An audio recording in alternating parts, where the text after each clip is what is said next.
मैं Dhiru Singh, UP Uttar Pradesh Agra district से आए हैं हम लोग घूमने के लिए बच्चों के साथ में। गुलमार्ग घूमने आए।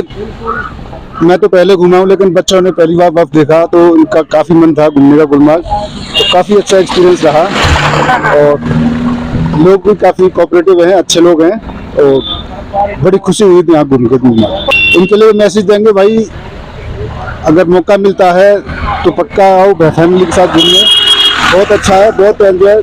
लाइफ में घूमना भी बहुत जरूरी है, कुछ समय निकाल के बच्चों के साथ पक्का घूमने आओ गुलमार्ग।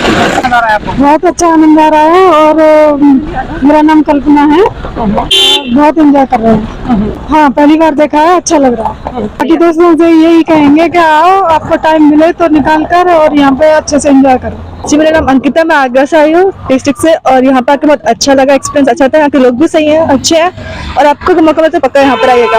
यहाँ पर घूमने में बहुत मजा आएगा, आपको पक्का फैमिली से आइएगा यहाँ पर। तो क्या मैसेज देंगे बाकी लोगों को जो अभी यहाँ नहीं आई? आप यहाँ पर आइए, स्नोफॉल देखिए, मजे कीजिए, बहुत अच्छा एक्सपीरियंस रहेगा आपका फैमिली से आइए।